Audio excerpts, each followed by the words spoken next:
pessoal, tudo bem? Bem-vindo a mais um vídeo aqui no meu canal. Se hoje você pode pedir uma caipirinha de saquê e ir comer um sushi, foi por causa de um povo que pensou em vir para o Brasil, ganhar dinheiro e voltar para o seu país, mas que acabou ficando por aqui. Com eles também veio o cultivo da juta, da pimenta do reino, a criação do bicho da seda e até a exportação do açaí. Nesse episódio eu vou contar para vocês a respeito da imigração japonesa no Brasil.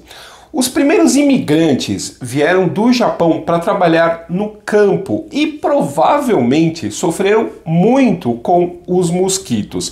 Mas hoje nós já contamos com tecnologia para enfrentar esse problema, ainda mais nesse período em que a dengue é uma ameaça. A Insider está lançando a Tech T-Shirt Mosquito Repeller, que junta a qualidade das camisetas Tech T-Shirt com um acabamento repelente contra insetos. Ela evita 90% do contato com o mosquito Aedes aegypti, transmissor da dengue. A ação desse material é inofensiva à pele humana. Ela atua a 20 centímetros do tecido, protegendo também o rosto e dura até 50 lavagens. Além disso, ela tem as demais vantagens da Tech T-Shirt: regulação térmica, anti-odor, não precisa passar e está disponível em vários tamanhos, do pequeno ao extra grande. Essa aqui que eu estou usando é a grande. Quem quiser experimentar essa nova tecnologia, tem aqui embaixo o cupom RESULTE12 da loja da Insider, que dá 12% de desconto. Está aparecendo aqui na tua tela, vai estar fixado nos comentários e na descrição desse vídeo. Então vamos ao vídeo de hoje. Até a metade do século XIX, não havia imigrantes japoneses em nenhum lugar no mundo. Isso porque, como eu contei no episódio sobre os samurais, o Japão deixou de ter contato com outros países no século XVI. E esse isolamento só terminou em 1853, quando os norte-americanos forçaram o país a assinar um tratado de comércio abrindo seus portos. Em 1868, com o fim do shogunato e o começo da era Meiji, como é conhecido a época atual do Japão, os japoneses começaram a emigrar. Nesse ano, um pequeno número se mudou para a Califórnia, nos Estados Unidos, e outro para a ilha de Guam, que na época era uma possessão da Espanha no Oceano Pacífico. O grupo maior foi para o Havaí, que na época era um país independente. Eles foram lá para trabalhar nas plantações de cana-de-açúcar. Mas eles não se adaptaram ao clima e às condições de trabalho, e muitos precisaram de ajuda do governo japonês para voltar. Por causa disso, só em 1884 o governo japonês voltou a autorizar o recrutamento de pessoas para trabalhar em outros países. Na época, emigrar tinha começado a se tornar interessante, porque a modernização da agricultura deixou milhares de camponeses sem trabalho no Japão. Mesmo ir para as cidades não era uma boa opção, porque as oportunidades de emprego eram limitadas. Sair do país, então, passou a ser uma alternativa, e o próprio governo japonês encorajou a formação de companhias de imigração para levar essas pessoas para outros países, como os Estados Unidos, Austrália, Peru e México. Esses primeiros imigrantes eram quase todos decacegues, uma palavra japonesa que indica alguém que sai do lugar onde nasceu para trabalhar e conseguir dinheiro, mas com a intenção de retornar. O primeiro japonês a chegar no Brasil foi o Asaburo Otaki, um jovem aristocrata que se juntou ao príncipe Dom Augusto Leopoldo, neto de Dom Pedro II, na viagem de circunnavegação do navio Almirante Barroso. Antes de chegarem ao Brasil, a República foi proclamada e o príncipe teve que pedir licença do serviço da Marinha e desembarcar no Ceilão. Mas Otaki continuou a viagem e entrou para a Marinha Brasileira. Mais tarde, ele se tornou funcionário da Embaixada do Brasil no Japão e foi o autor do primeiro dicionário japonês-português. Ainda na época do Império, se falou pela primeira vez em trazer japoneses para o Brasil. Isso aconteceu quando os dois países assinaram um acordo diplomático e comercial em 1885, mas não houve nenhum interesse político. Isso porque, além da política de imigração buscar substituir a mão de obra escravizada por pessoas livres, ela também tinha como objetivo embranquecer a população do Brasil.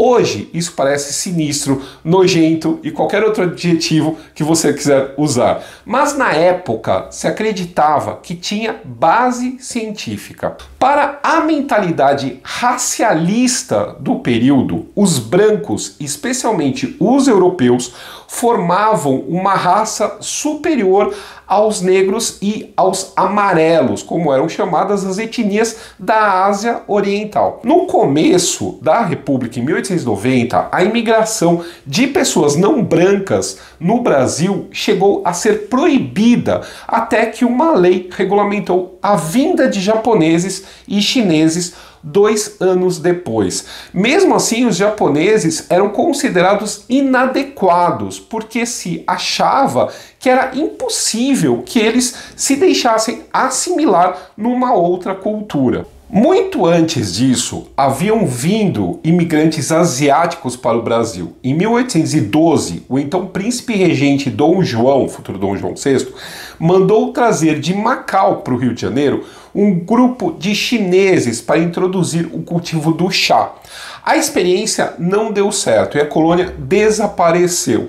Uma lenda afirma que os chineses foram caçados por diversão, como se fossem animais. E entre esses caçadores estaria o príncipe Dom Miguel, irmão do futuro Dom Pedro I do Brasil e IV de Portugal. Outro grupo vindo da Ásia em grande número nesse período foram os sírios e os libaneses, como eu comentei no episódio sobre esses imigrantes. Só que esses povos são árabes e, portanto, brancos. Assim, eles não tinham esse problema que os racialistas viam nos japoneses e nos chineses. Mas nada disso importava muito naquele momento, porque havia imigrantes de sobra, especialmente vindos da Itália.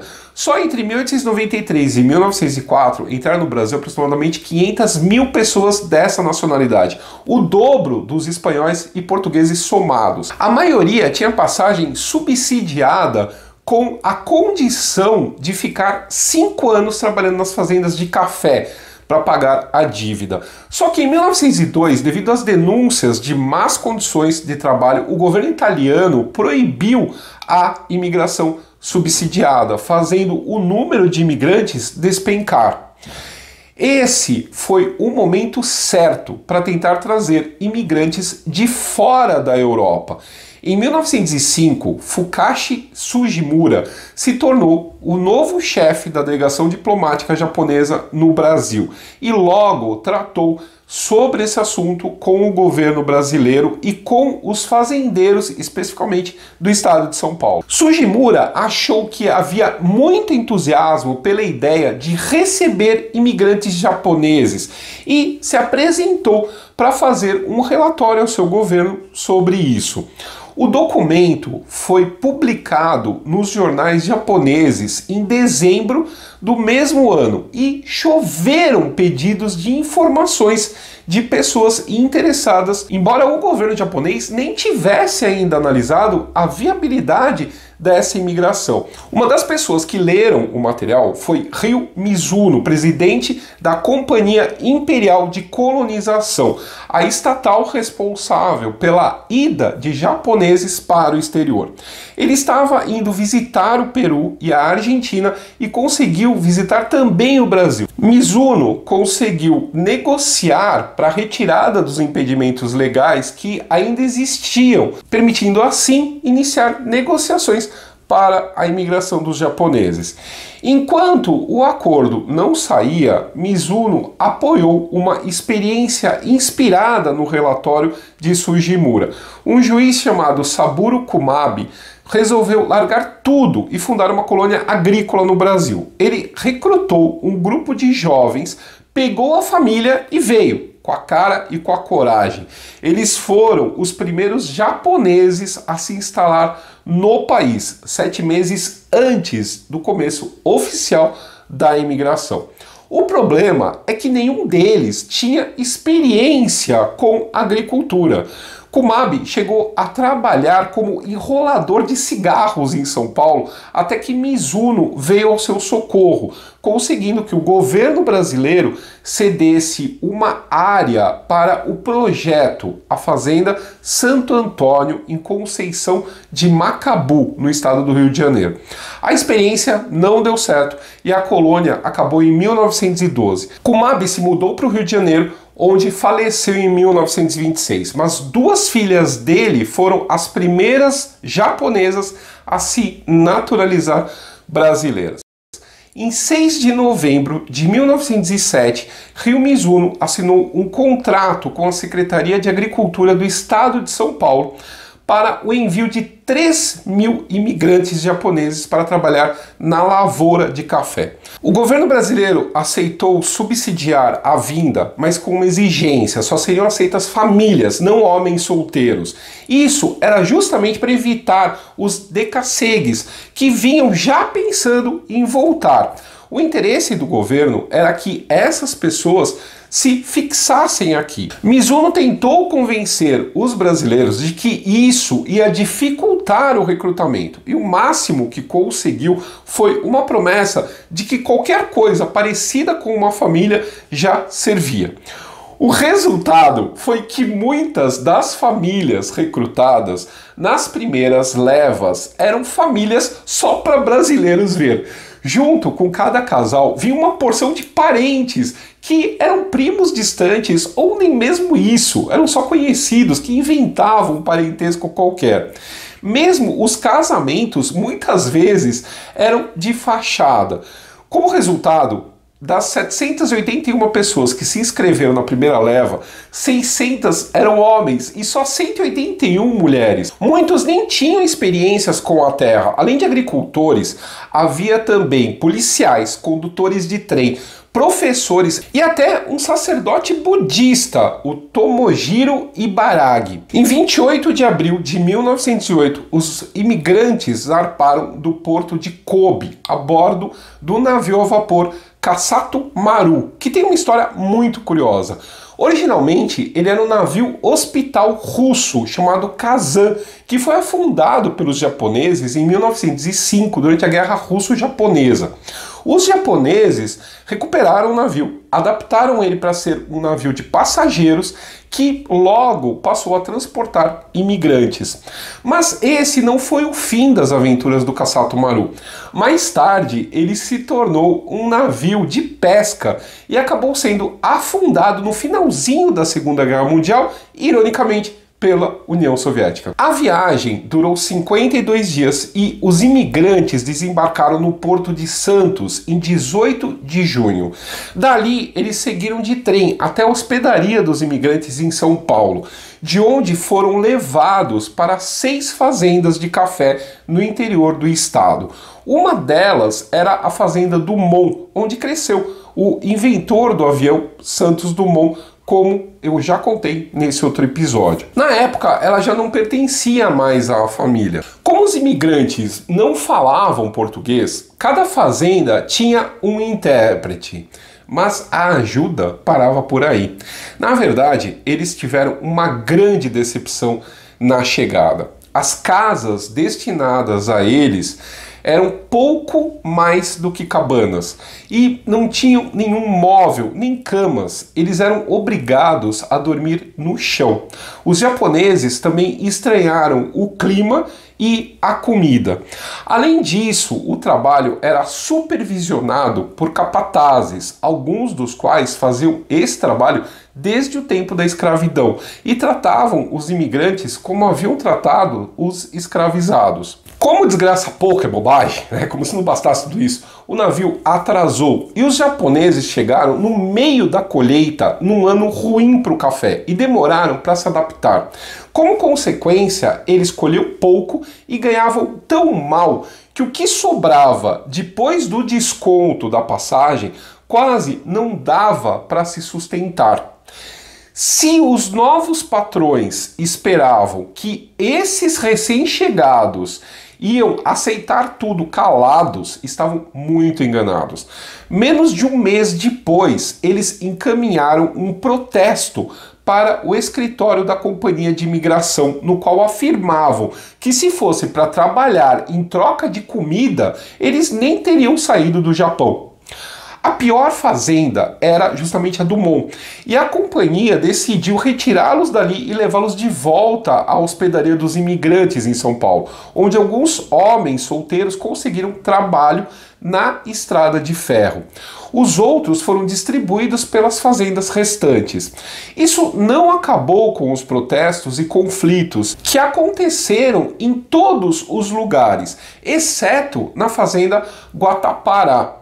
Também ocorreram fugas no meio da noite, com os japoneses escapando para conseguir trabalho em outro lugar. Segundo um levantamento feito em 1909, menos de um terço dos imigrantes ainda estavam onde foram mandados inicialmente. Mesmo os que se adaptaram ao trabalho saíam assim que recebiam notícia de uma oportunidade melhor. Dos que saíram, 120 foram trabalhar nas estradas de ferro. 110 tinham ido para Santos e trabalhavam como estivadores. Outros 102 se mudaram para São Paulo e ganhavam a vida como carpinteiros, cozinheiros e empregados domésticos. Outros se mudaram para o Rio de Janeiro e Minas Gerais. E mais 160 desistiram do Brasil e foram tentar a vida na Argentina. Tudo isso serviu de aprendizado. Quando o segundo contrato foi assinado em novembro de 1908, o Ministério das Relações Exteriores do Brasil fez uma série de exigências para que a situação anterior não se repetisse. Agora era necessário que os candidatos estivessem acostumados ao trabalho agrícola e deveria haver provas de que as famílias eram verdadeiras. A segunda leva de imigrantes chegou em 4 de maio de 1910 no navio Ryojun Maru. Dessa vez vieram 909 japoneses que foram distribuídos em 17 fazendas, todas no estado de São Paulo. As exigências brasileiras funcionaram e houve muito menos conflitos e mais sucesso em fixar o imigrante na terra, já que um ano depois 70% deles tinham permanecido. Outra coisa que ajudou no processo de fixação foi que os fazendeiros começaram a oferecer terras aos japoneses em sistema de parceria. Um lote de terreno era cedido aos colonos que se comprometiam a limpar a terra, semear o café e cuidar da plantação até que ela começasse a produzir. Eles ficavam com os lucros da primeira colheita e devolviam a terra quando a segunda safra estava a caminho. Os colonos podiam também ficar com todo o lucro de qualquer outra coisa que cultivasse entre os pés de café ou nos cantos do terreno. Muitos começaram a plantar hortaliças, arroz, milho e até cana-de-açúcar, além de criar animais. Assim, a renda média chegou a dobrar em relação ao primeiro ano. Não só sobrava dinheiro para eles mandarem para a família no Japão, como dava para economizar e comprar um lote de terra e não trabalhar mais para os outros. O primeiro registro de japoneses vivendo em suas próprias terras é de 1911. era uma família de 3 pessoas que cultivavam 10 hectares que compraram nos arredores de Itu. Também há relatos de outros japoneses na área rural de Botucatu. Aos poucos, os grupos de imigrantes foram formando outros núcleos agrícolas, inclusive na região da Grande São Paulo.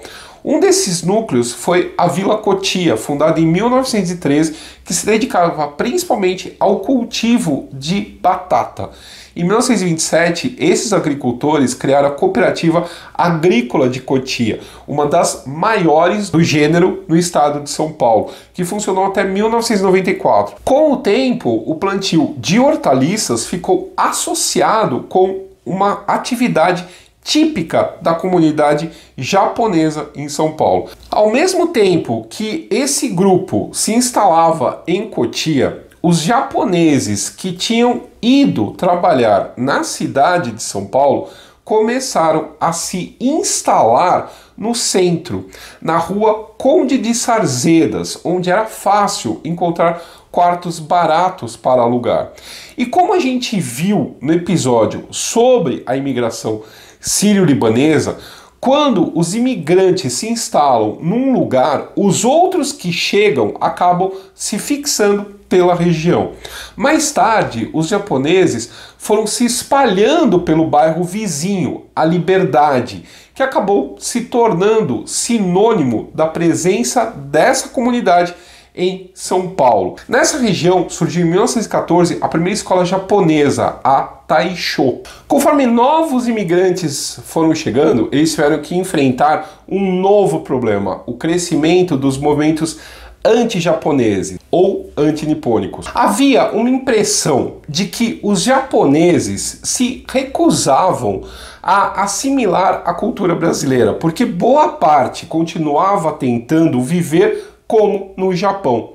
Isso acontecia principalmente por 2 motivos. O primeiro é que os imigrantes ainda tinham esperança de retornar. Por isso, educavam seus filhos dentro da cultura japonesa. O segundo é que a maioria vivia isolada no ambiente rural. Então, é óbvio que não tinham muito contato com a cultura brasileira. Além disso, não havia muitos católicos, que era a religião predominante no Brasil na época. A maior parte dos japoneses eram shintoístas ou budistas. O sentimento antinipônico era tão forte que o deputado federal Fidelis Reis propôs em 1923 um projeto de lei que limitava a entrada dos chamados amarelos a 3% do total deles já estabelecidos no Brasil. Esse projeto também proibia completamente a imigração de negros. Segundo a justificativa, essas restrições buscavam evitar a entrada de qualquer elemento julgado nocivo à formação étnica, moral e física da nacionalidade. Então, está bem claro que as ideias racialistas de embranquecimento do Brasil ainda estavam muito vivas. Apesar dos protestos da Embaixada do Japão, o projeto tramitou durante anos até ser abandonado. Apesar disso, a imigração aumentou, principalmente depois que os Estados Unidos baniram a entrada de japonês no país. Na década de 1930, a comunidade de São Paulo já era a maior fora do Japão. Mas não era só para esses estados que esses imigrantes iam. Já em 1919, haviam lavradores japoneses plantando em Minas Gerais e outros trabalhando na construção de uma ferrovia no atual Mato Grosso do Sul. Acredita-se que os primeiros japoneses chegaram à Amazônia por volta de 1905, antes do começo oficial da imigração. Esses imigrantes tinham desembarcado no Peru e atravessaram a fronteira para trabalhar na extração do látex para a fabricação da borracha, como eu expliquei no episódio sobre o Barão do Rio Branco. Esses pioneiros chamaram a atenção do governo japonês, que em 1925 começou a estudar a possibilidade de formar uma colônia agrícola no Pará. A colônia Acará foi fundada em 1929 no município de Tomé Açu e inicialmente plantava arroz e hortaliças. Mas os imigrantes não estavam acostumados com o clima e tinham dificuldade em escoar a produção. Também não tiveram sucesso plantando cacau. A colônia teria acabado em 1933 se não tivesse chegado, por acaso, mudas de pimenta do reino. A planta se adaptou tão bem à região que durante muito tempo Tomé Açu foi a maior produtora desse tempero no mundo, chegando a colher 5.000 toneladas por ano. Mais tarde, os descendentes dos japoneses foram os responsáveis por começar a exportação do açaí, uma fruta típica do Pará. Uma outra experiência surgiu de uma parceria entre dois jovens empresários japoneses e o governo do Amazonas. Eles receberam um lote de terras e ali instalaram, em 1930, o Centro de Pesquisas Agronômicas da Amazônia, onde começaram a realizar experimentos com culturas. Os participantes não eram simples agricultores, mas pesquisadores que começavam a ser treinados no Japão. Eles introduziram na região o cultivo da juta, usada para fabricar os sacos em que o café era exportado e que até então era importada da Índia. Durante o governo Vargas, houve tentativas de forçar a integração dos imigrantes dentro da cultura brasileira. Em 1938 foi proibido o uso de línguas estrangeiras na educação de crianças menores de 14 anos. Isso impactou em várias colônias, inclusive na japonesa. Uma grande parte dos Nisei, os filhos dos japoneses, eram educados em escolas criadas dentro dos assentamentos, onde não só a língua, como também os valores culturais eram os do Japão. Em 1926, havia 61 dessas escolas, e na época da proibição, em 1938, elas chegavam a 486. No mesmo ano, foram proibidas as transmissões de rádio em outras línguas e também publicações impressas que não fossem em português ou bilíngues. Como a publicação de um jornal bilíngue era muito caro, eles simplesmente pararam de circular, deixando mais de 80% dos imigrantes japoneses sem receber nenhuma notícia, já que eles não sabiam ler português. O isolamento em relação ao que acontecia no mundo piorou com a declaração de guerra ao Japão em 1942, quando o Brasil entrou na Segunda Guerra Mundial. Os japoneses passaram a ser considerados estrangeiros hostis. E assim como aconteceu com outras comunidades imigrantes, os bens deles foram confiscados pelo governo Getúlio Vargas. Isso incluiu as colônias agrícolas. As cartas entre os dois países pararam de circular e os imigrantes japoneses passaram a sofrer restrições no seu direito de ir e vir. Primeiro, eles precisavam de um salvo-conduto. Depois, passaram a ser internados em campos de concentração, o que também aconteceu com italianos e alemães. Por outro lado, muitos niseis que se sentiam brasileiros se alistaram para lutar do lado do Brasil. Alguns até foram enviados para o front na Itália. Por volta de 1942, um militar aposentado, Junji Kikawa, fundou na cidade de Marília uma organização chamada Kodosha, que depois mudou de nome para Shindo Renmei.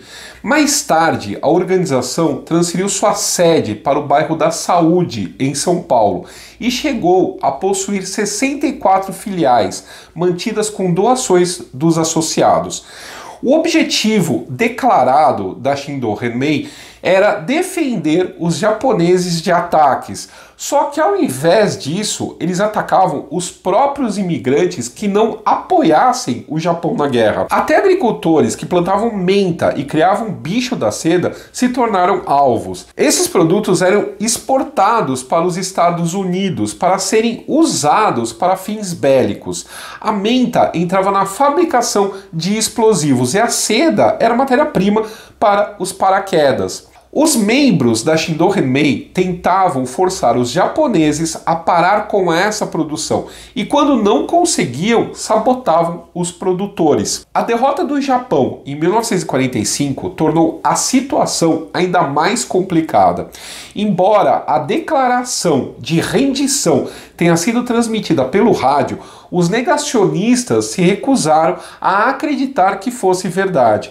Com anos de falta de notícia, começou a circular uma fake news que o Japão, na verdade, tinha ganhado a guerra e ia mandar um navio para buscar todos os japoneses de volta. A Shindo Henmei mudou de objetivo e passou a punir os que acreditavam na derrota japonesa, a quem chamavam de corações sujos.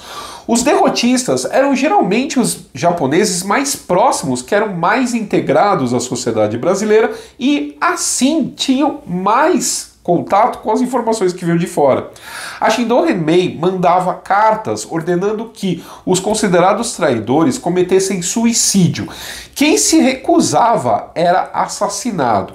Entre 1946 e 1947, essa organização terrorista matou 23 pessoas e feriu 147. Para conter essa ameaça, o governo brasileiro fez um acordo com as forças norte-americanas que ocupavam o Japão para que membros da Shindo Henmei pudessem receber cartões postais da família contando o que estava realmente acontecendo no Japão. O esforço para que os dois países se reconectassem funcionou e os negacionistas foram desaparecendo aos poucos. A publicidade negativa gerada por esses acontecimentos prejudicou a imagem da comunidade no Brasil. Durante a Constituinte de 1946, chegou a ser proposta uma emenda proibindo a entrada de japoneses, mas ela foi derrotada. Já para os imigrantes, ficou claro que não era mais possível o sonho de voltar para o Japão. Por isso, não fazia sentido tentar criar os filhos como se ainda estivessem lá. Eles então focaram na integração dos filhos na sociedade brasileira. Na visão deles, a educação era o principal fator para assegurar o sucesso. Os mais velhos passaram a se sacrificar para que os jovens pudessem prosseguir nos estudos e se formar numa universidade, o que até então era raro na comunidade. Hoje, 28% dos descendentes de japoneses completam o ensino superior, muito mais do que a média nacional, que é de 8%. O sucesso da integração levou à participação da comunidade na política. O primeiro Nisei a ganhar uma eleição foi Yukishige Tamura, eleito vereador em São Paulo em 1947. Mais tarde, ele se tornou deputado federal e chegou a intermediar a negociação da parceria entre os dois países que levou à criação da Uzi Minas em 1958, uma das maiores siderúrgicas da América Latina. O último navio de imigrantes chegou ao Brasil em 1973 e hoje os descendentes japoneses são uma das muitas partes que integram a mistura que é o povo brasileiro. Isso vale tanto para os imigrantes nascidos no Japão, chamados de Iseis, como para os seus filhos, netos e bisnetos, que são os Niseis, Sanseis e Yonseis. A cultura japonesa passou a fazer parte do dia a dia dos brasileiros, seja na hora de escolher um yakisoba ou um sushi para o jantar, ou na academia, lutando judô ou karatê. É possível encontrar shoyu nas prateleiras de qualquer supermercado. E a diversão da noite pode ser num karaokê, bebendo uma caipirinha de saquê.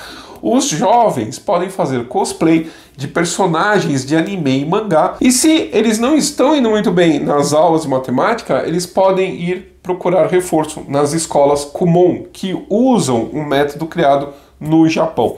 Até o pastel de feira, que é super brasileiro, teria sido criado com influência da culinária japonesa. Essa comunidade pode até vir a ter um santo católico, Domingos Nakamura, o primeiro missionário japonês a atuar em outro país. Chegou ao Brasil em 1923 com o objetivo de dar assistência espiritual aos católicos japoneses e evangelizar os imigrantes. O processo de beatificação dele, que é o primeiro passo para uma possível canonização, foi aberto em 2002 no interior de São Paulo. Depois de tudo isso, o fluxo migratório se inverteu. Com a crise econômica brasileira nos anos 80, muitos niseis começaram a ir trabalhar no Japão, onde eles podiam permanecer como se fossem japoneses. A ideia era ficar por alguns anos, ganhar dinheiro e depois voltar, do mesmo jeito que os decassegues do começo do século. Só que no sentido inverso. Em 1989, esse benefício foi estendido aos sanseis e aos cônjuges deles, o que aumentou ainda mais o número de decassegues. Hoje, há 300 mil brasileiros vivendo no Japão, a terceira maior comunidade de imigrantes no país. Eu, como nascido e criado no bairro da Saúde, em São Paulo, tinha muitos japoneses no meu bairro, eu lembro disso, tinha loja de japonês, tinha a loja de um sobrevivente eu não lembro se era de Nagasaki ou de Hiroshima, ele emigrou logo depois, era um senhorzinho, eu lembro dele, ele tinha uma loja bem na saída do metrô Saúde, na Avenida Jabaquara, mas eu não imaginava que a sede do grupo terrorista tinha sido na Saúde. É assustador pensar nisso, mas tem muitas coisas positivas que eles também nos legaram. Bom, pessoal, deixa aí embaixo seu like, seu dislike, seus comentários. Dá uma olhadinha se teu sininho está ativado, se não está, ativa ele para receber as notificações dos novos vídeos. Aproveita e se inscreve aqui no canal, e para ajudar financeiramente o canal, você também pode, além de assistir esse vídeo até aqui, entrar para o clube do canal, o link está aqui embaixo, ou então mandar um pix para nós, tá legal? Um abraço, até o próximo vídeo.